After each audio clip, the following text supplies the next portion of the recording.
Starting off with the worst evolution in the game, we got the Evolved Barbarians. They have been the weakest one for a while now. You pretty much can only run them inside of Lava Hound decks, and inside of Lava, most people prefer using better evolutions like the Evolved Valkyrie, the Evolved Bomber, or even the Evolved Zap, for example. The next worst evolution is the Evolved Cannon. This might be surprising because a lot of people thought it was going to be really strong, but they actually gave it a nerf before it was released, and since then, it has been pretty weak. A lot of the cycle decks that have cannon in them prefer using things like the Evolved Skeletons and the Evolved Ice Spirit over them, which is why you don't really see the Evolved Cannon. And also, after the ability is used initially where it's dropping bombs, it's basically just a regular cannon after that. Next is going to be the Evolved Tesla. Ever since they took away the Death Shockwave, it has never been the same since then. It is significantly worse on defense, and now it's not able to stop every single push like it used to be able to do, and it's significantly easier to get through.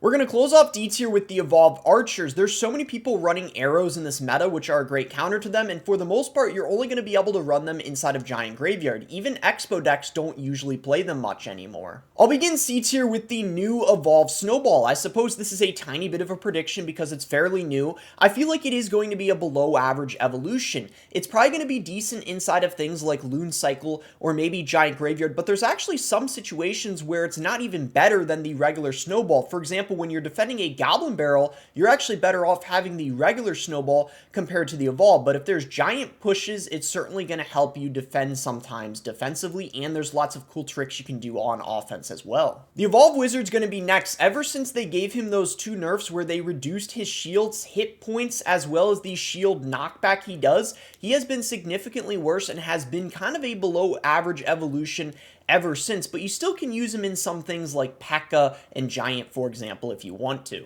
The Evolved Musketeer is also going to be going in C tier. When she was released, she was probably the worst evolution in the game, but they increased her sniper damage and hit rate, and since then, she has been a bit better and seen quite a bit inside of Loon Cycle. The Evolved Firecracker is also going to be going in C tier. I think she's definitely better than the Evolved Archers because she's going to be really solid inside of Hog Cycle decks, but because the arrows are so prevalent in the meta, she definitely is kept in check and not that OP. The Evolved Wallbreakers will also be going in C tier. They were one of the worst evolutions in the game, but ever since the Dagger Duchess as well as the Cannoneer got nerfed, which countered them very well, they have definitely been better, and now they're only a slightly below average evolution. They pair very well with the Royal Recruits and also inside of things like Minor Wallbreakers. We'll be closing out C tier with the Evolved Royal Giant. I feel like his ability isn't super beneficial in this current meta with the amount of people running buildings and also things like the Evolved P.E.K.K.A. and the Evolved Mega Knight. His knockback ability hardly makes a difference, which is why I consider him at the moment a slightly below average evolution. We're going to begin B tier with the Evolved Goblin Drill. Ever since they gave it that rework, it has been worse since then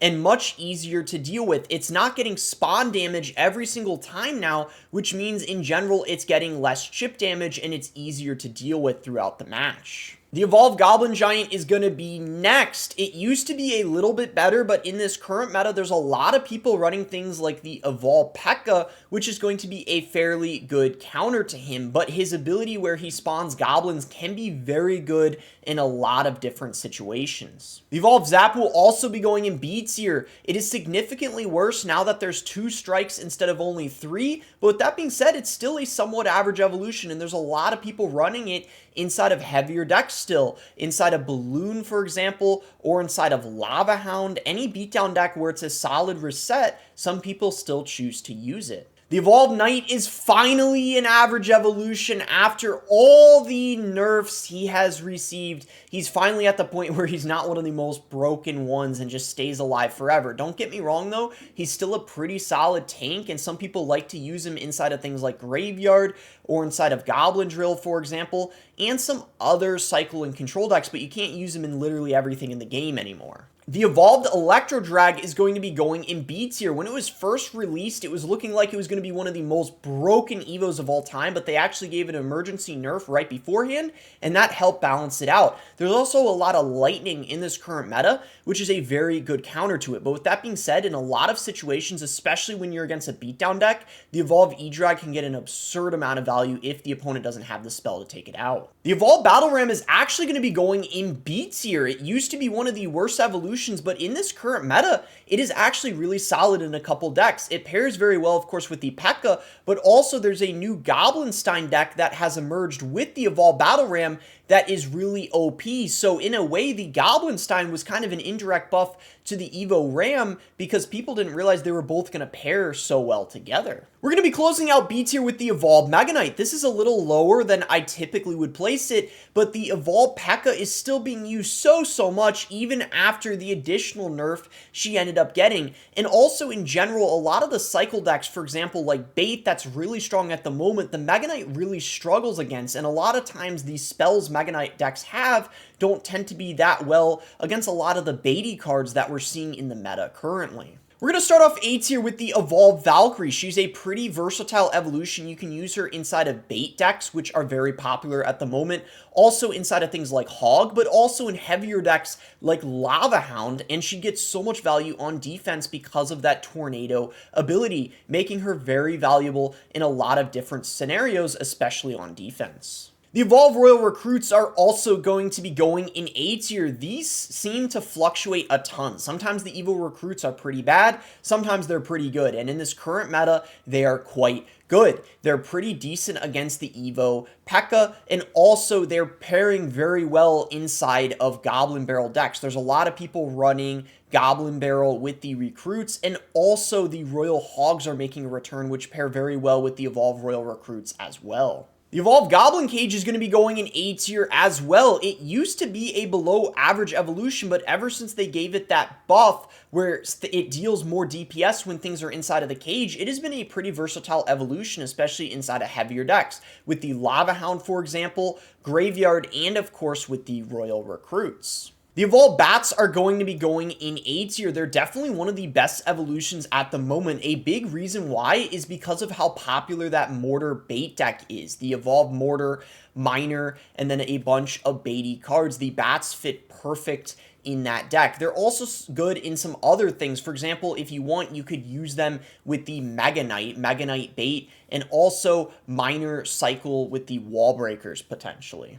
The Evolved Mortar is also going to be going in A tier, even though they gave it that nerf a little while ago where its first attack was nerfed and it's a little slower. It didn't really seem to make a difference. It is one of the best evolutions in the game currently. It gets so much value on offense, but also defensively, especially because it fires that Goblin, which helps out a ton because it essentially means you always have to prevent the mortar from locking on, whereas when it's a regular mortar, it's not getting nearly as much chip damage. The Evolved Goblin Barrel is going in A tier. This was one of the worst evolutions in the game when it first came out. I think the Dagger Duchess getting nerfed to the point where she's pretty much dead now is the thing that really helped the Evolved Barrel, because the regular Princess Tower as well as the Cannoneer are significantly worse against it because you're not going to be able to ignore the fake barrel, especially when you have a tank in front of it, which is why Evolved Goblin Barrel is so good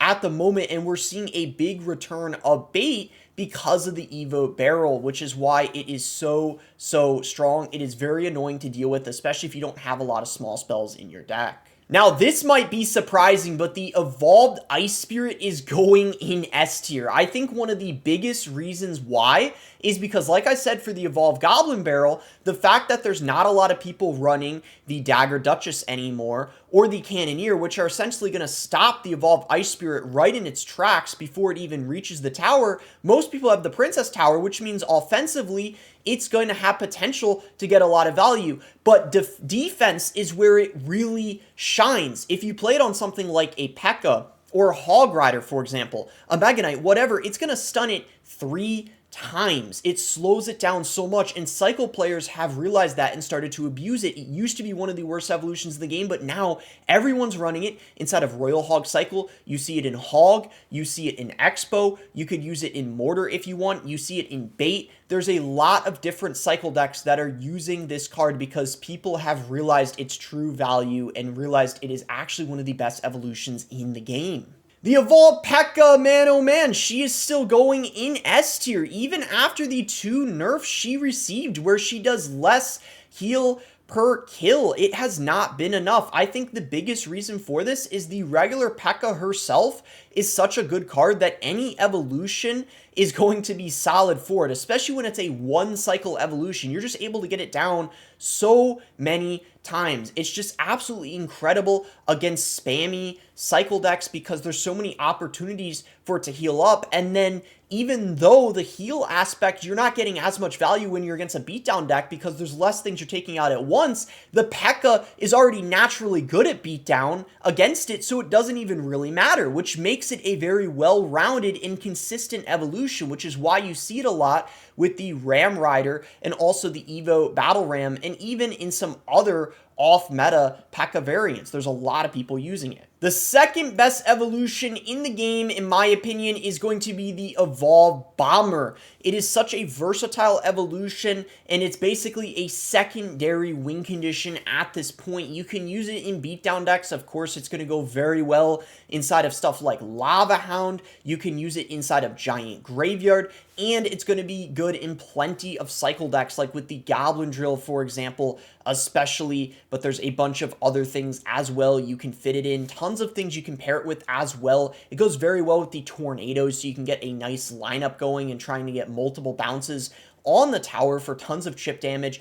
And you can even use it defensively as well if there's something lined up coming towards your tower. So there's many different ways you can use this card. And lastly, guys, at the top of S tier, we got the Evolve Skeletons. Once again, in my opinion, they're the best evolution in the game. They are just the most consistent. If you check the stats of the most played evolution inside of the top 200, almost always you're going to see it's the Evolved Skeletons. They just pair so well in just about every deck in the game, especially cycle decks. I mean, they're very good inside of Royal Hog Cycle. They're very good inside of bait decks as well. Hog Cycle, Miner Cycle, Goblin Drill, Expo. I've seen some people running them in bridge spam decks, Graveyard, Royal Giant, so you can run them in control decks, heavier decks. I mean, sure, some things you can't use them in, like Beatdown, but they fit well in so many things in the game. I don't necessarily think they need a nerf, but you just have so many opportunities to get value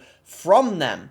For example, if your opponent doesn't have a small spell in rotation, they just get infinite value defensively, or the opponent might be forced to have to do something stupid like arrow them, NATO them, poison them, overcommit so much to take them out when they've already gotten so much value if they don't have something like a zap in their deck able to take them out effectively that way. Otherwise, they're in a lot of trouble. And then, of course, you have those crazy interactions where you get them to reach the tower. Sometimes you take a whole tower, especially if your opponent has the Cannoneer or you have a tank for them. You could even get the Princess Tower with them. There's just so many opportunities for them to get value, even though sometimes they don't. Other times they get an absurd amount of value, which is why they're played so much. If you guys enjoyed my ranking, be sure to give it a like and subscribe. If you guys are not subscribed already, you can use creator code BOSS to support me in any Supercell game. And thanks again. Until next time, guys.